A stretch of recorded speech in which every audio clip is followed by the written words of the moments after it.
Muy buenas tardes. Desde el Palacio de la Moneda informamos sobre la evolución de la pandemia.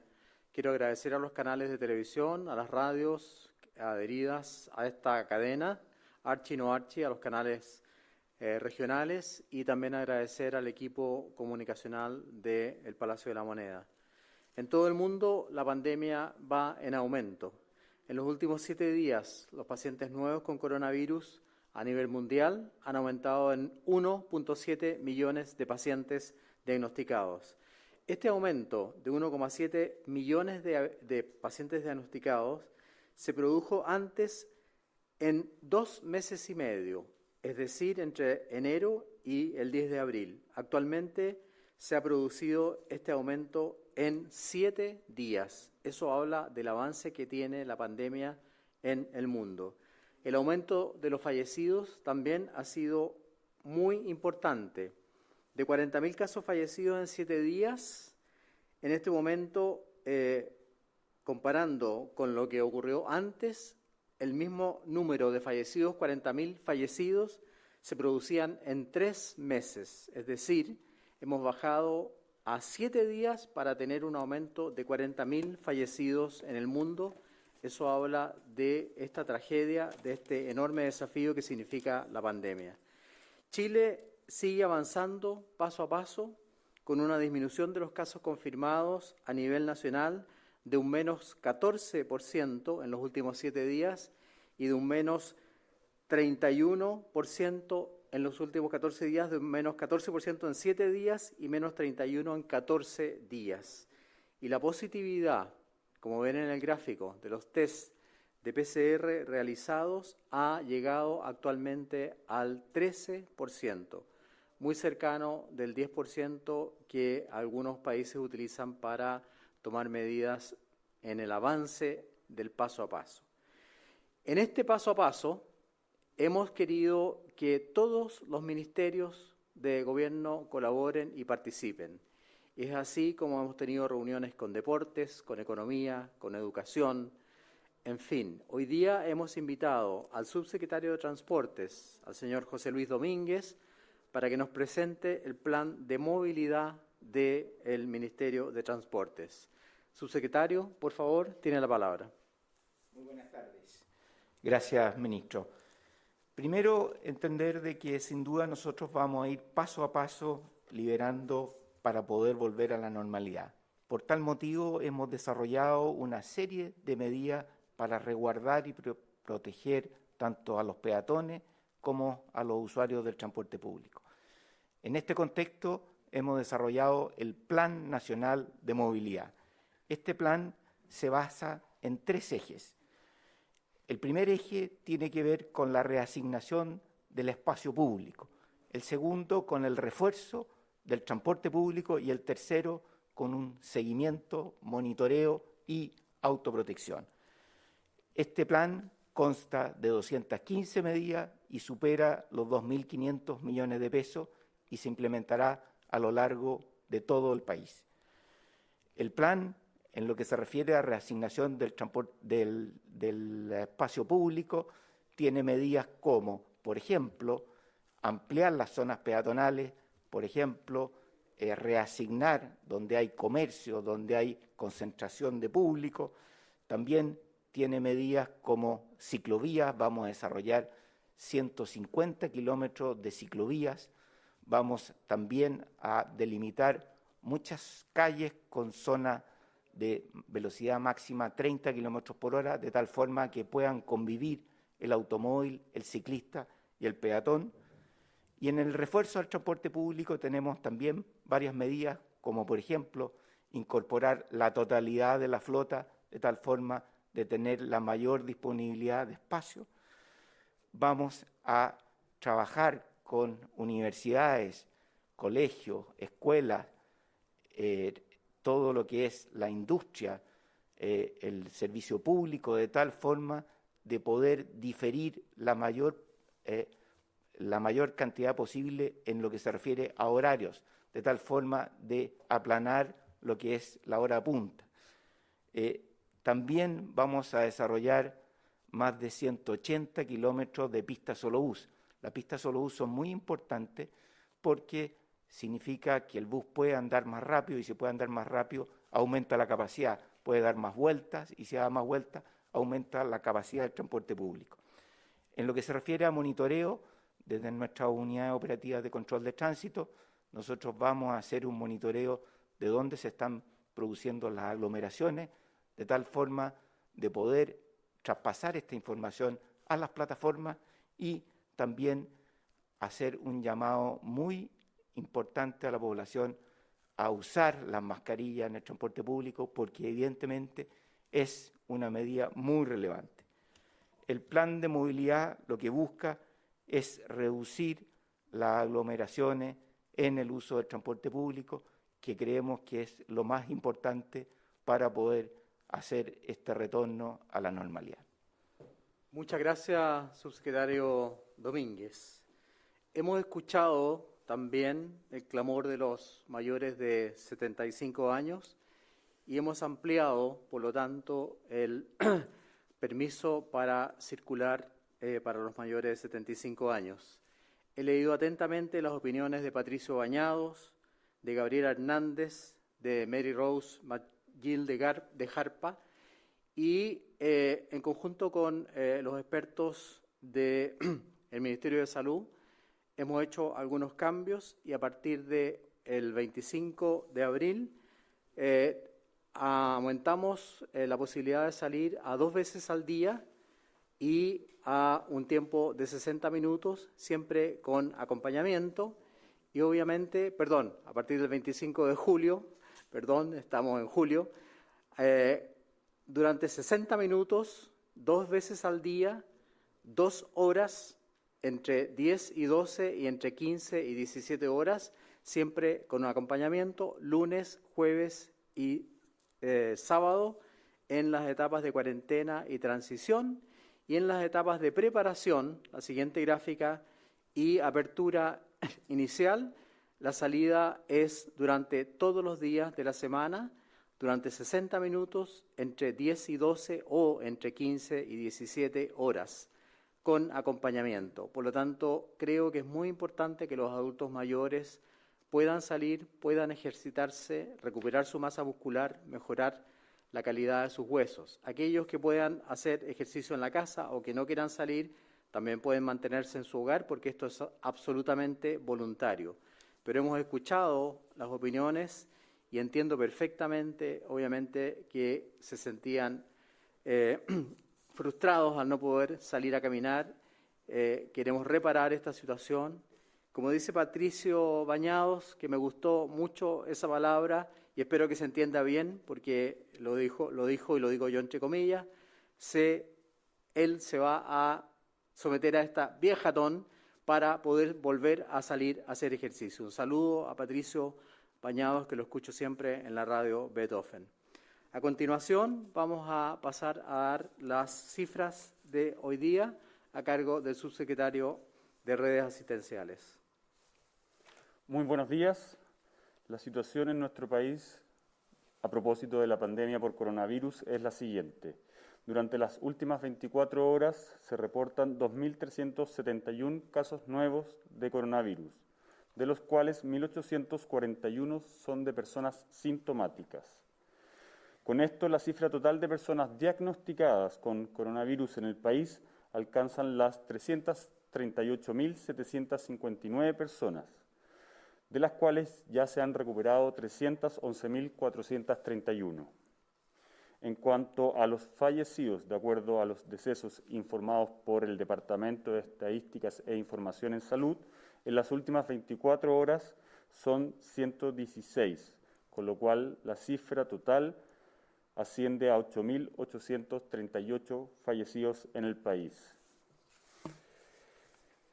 En el día de hoy quiero destacar la cantidad de laboratorios que tenemos en nuestro país. Ya son 110 laboratorios que pueden realizar exámenes por PCR. Hay que recordar que hace tan solo 6 meses atrás solamente teníamos uno, que era el laboratorio del Instituto de Salud Pública.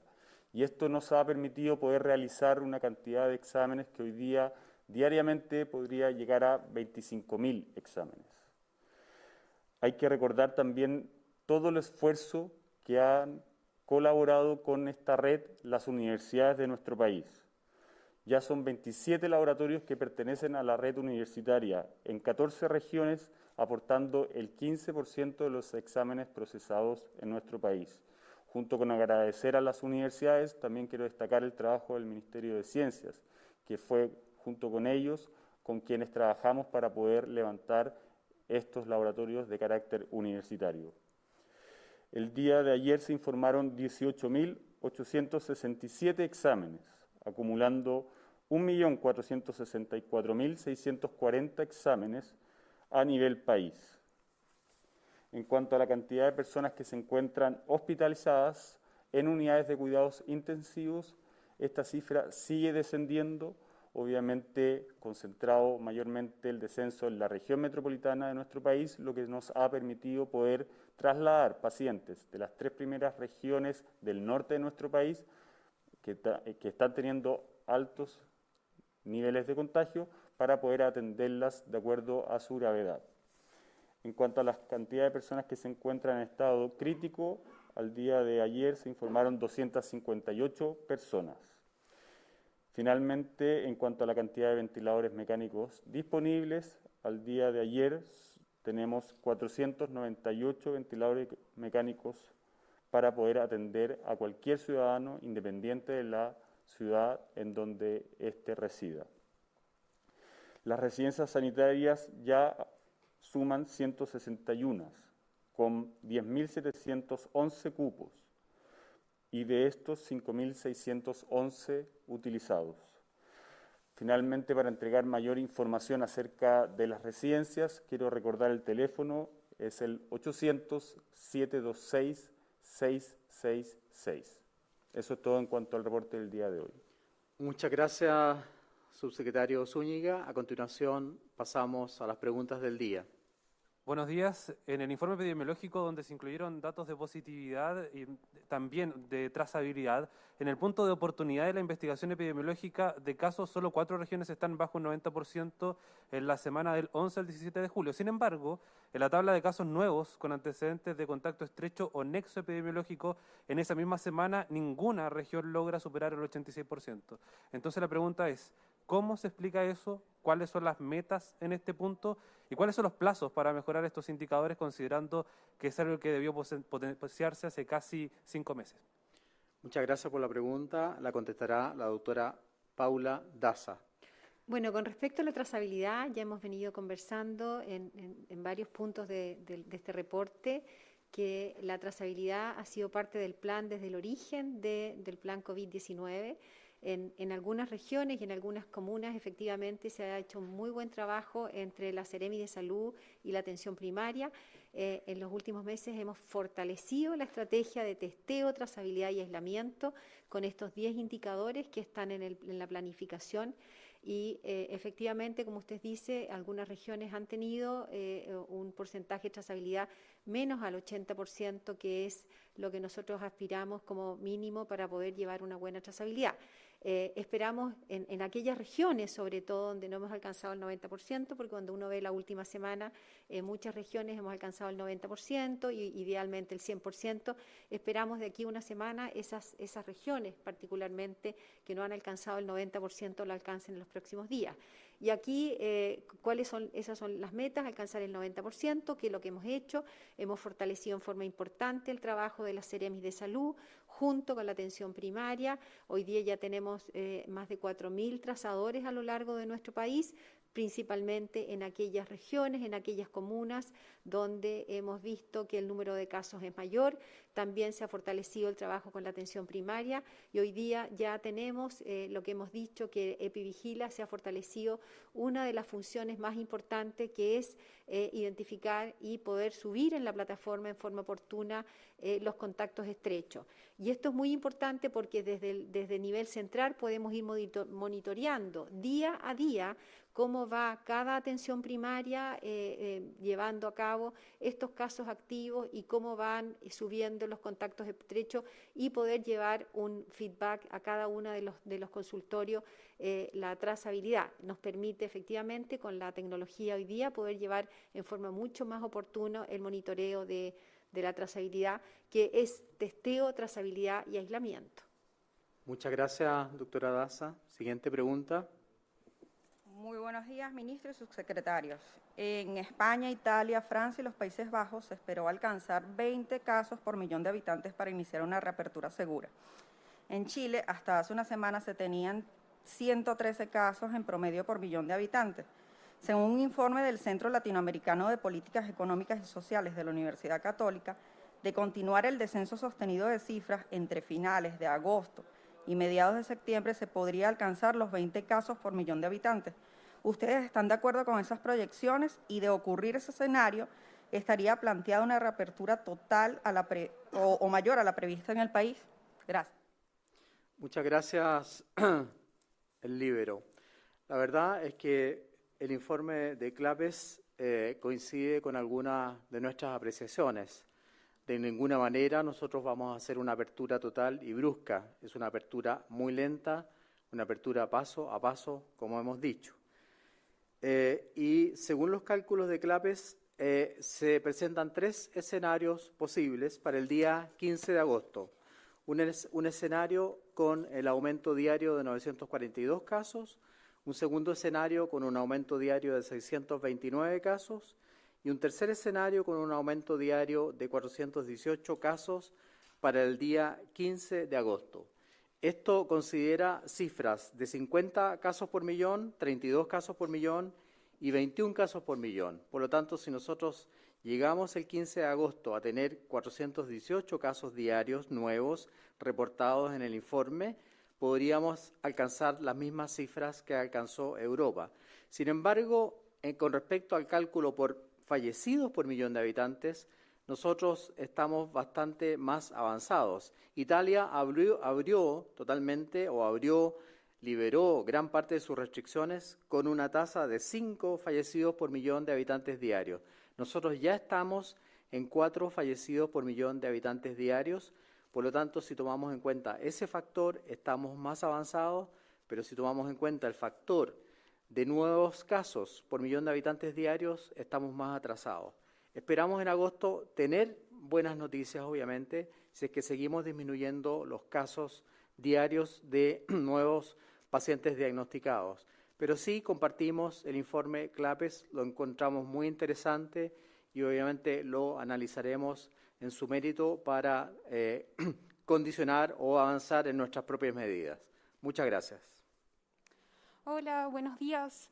De a poco, con el tiempo, la gente ha empezado a entender, o más bien ya entendió, digamos, la importancia de la cuarentena y de quedarse en sus casas, pero ahora estamos hablando de una etapa completamente distinta, que es este paso a paso que ustedes mismos han anunciado. En ese sentido, entendiendo que este plan es tan dinámico, tiene tantas etapas y tiene tantas restricciones que se van a ir levantando de a poco, ¿cuál será la estrategia del Ministerio de Salud para dar a comunicar a la gente de forma clara, de forma eficiente y a tiempo, sobre todo, en qué etapa está su comuna o cuáles son las actividades que puede realizar, entendiendo que un error en estos momentos en la comunicación podría significar un rebrote importante? Eso por un lado. Por otra parte, ministros, subsecretarios, se han cumplido ya 3 meses desde que se anunció o se presentó con mucho entusiasmo la aplicación Coron App, que hasta el día de hoy dice que es una aplicación diseñada por el gobierno para ayudar a prevenir contagios. En ese sentido, la pregunta es, ¿han hecho algún balance del uso de esta aplicación, de cuánta gente la ha podido utilizar y si efectivamente ha cumplido con su objetivo de prevenir contagios? Muchas gracias. El subsecretario Zúñiga contestará la pregunta acerca de las campañas y estrategias. Bueno, efectivamente este plan paso a paso ocupa muchos términos muy técnicos, pero lo fundamental de este plan paso a paso es su carácter local, y es por eso que la concentración de comunicación se está haciendo a nivel local, es decir, con televisión local, con radios locales, con redes sociales que se pueden segmentar de acuerdo a la región de cada una de las personas donde reside y en lo sucesivo también con las vocerías locales. Es fundamental que se entienda eso desde el punto de vista de que el plan paso a paso basa su funcionamiento en el desarrollo de esta pandemia, pero a nivel local, ¿ya? Como decía antes, son términos muy difíciles, ¿ya? Y lo fundamental del plan paso a paso es que se entienda que tiene 5 pasos. Un paso 1, que es el paso más restrictivo, en donde perdemos muchas de nuestras libertades en beneficio del bien común de nuestros vecinos, de nuestra comunidad. Y en la medida que este plan, que tiene 5 pasos, que uno va avanzando, si es que hay un descenso en los casos de los contagios, podría llegar hasta el paso 5, en donde se restringen en menor medida estas libertades. Pero también tenemos que tener en consideración que este plan paso a paso, uno puede retroceder un paso si es que los casos aumentan, ¿ya? Y lo más importante para evitar esto último, es decir, retroceder, es que la ciudadanía conozca bien cuáles son esas restricciones para cada uno de los pasos, es decir, qué es lo que se puede hacer en el paso 1, qué es lo que se puede hacer en el paso 2, 3, 4 y 5, y obviamente que también conozca en qué paso se encuentra su comuna. Toda esta información está disponible en la página web que es www.gov.cl/paso a paso. Ahí pueden encontrar toda la información, qué es lo que se puede hacer, qué es lo que no se puede hacer en cada uno de los 5 pasos y en qué comuna, en qué paso está cada una de las comunas de nuestro país. En relación a la aplicación Corona App, todavía no es tiempo de hacer una evaluación. Esta aplicación ha sido descargada por usuarios, pero obviamente tenemos que pensar en ampliar nuestros mecanismos de comunicación para llegar de mejor forma a la ciudadanía. Y en la medida que este sea un elemento más, siempre va a ser bienvenido por cada una de las personas que descargaron esta aplicación en su celular. Secretario, claro, usted decía, la información se encuentra disponible sobre las comunas y sobre las etapas en una página web, pero no todo el mundo tiene acceso a esta página o no tiene las facilidades para hacerlo. Pienso, por ejemplo, en adultos mayores, tal vez que no son tan amigos de algunos de la tecnología. ¿No se está pensando en alguna alternativa un poco más fácil para llegar mejor a toda la población? Por eso insisto en estos medios de comunicación locales. Nosotros sabemos que la realidad es muy distinta en las 3 primeras regiones de nuestro país, en las regiones del sur de nuestro país y aquí en la zona central. Es por eso que la campaña es a través de radios locales que son muchas veces escuchadas por adultos mayores, en el ejemplo que usted dio, también en televisión local y obviamente también con las vocerías locales que cada una de las autoridades de nuestro país, sean intendentes, seremis, alcaldes, también puedan entregar a la comunidad en donde cada una de las personas reside. Muchas gracias, subsecretario. Última pregunta. Muy buenas tardes, ministro. Usted señalaba esta coordinación con distintos ministerios y le pregunto por el deporte, particularmente por el fútbol, porque se vienen fechas de la Copa Libertadores, de la clasificatoria, son partidos internacionales. ¿Cómo se está planificando los protocolos sanitarios para el retorno del fútbol, sobre todo internacional, pensando en que las personas que ingresan a nuestro país tienen que mantener una cuarentena obligatoria por 14 días, lo que haría prácticamente inviable poder seguir entonces con estas actividades de partidos internacionales? ¿Hay alguna planificación en este sentido? Como usted dice, nos coordinamos permanentemente con otros ministerios. La ministra del Deporte, Cecilia Pérez, me comunicó y hablé con ella este tema y esta decisión debemos compatibilizarla obviamente con el Ministerio de Deportes. Aún no sabemos qué ocurrirá en septiembre, cuando son las fechas en las cuales se podrían llegar a realizar estos partidos. Es probable, me informa la ministra del Deporte, que estos partidos se realicen en otro continente si las circunstancias no permiten realizarlas en Chile, porque como muy bien dice usted, cualquier ciudadano de otro país que ingrese a Chile tiene que guardar una cuarentena de 14 días. Por lo tanto, las organizaciones encargadas del fútbol y el Ministerio del Deporte, dirigido por la ministra Cecilia Pérez, nos ha informado que lo más probable es que esto se analice en su mérito cuando nos acerquemos a la fecha, pero hay indicios de que muy probablemente estos partidos se realicen en otro continente, es decir, fuera de Chile. Muchas gracias, buenas tardes, que tengan muy buen día.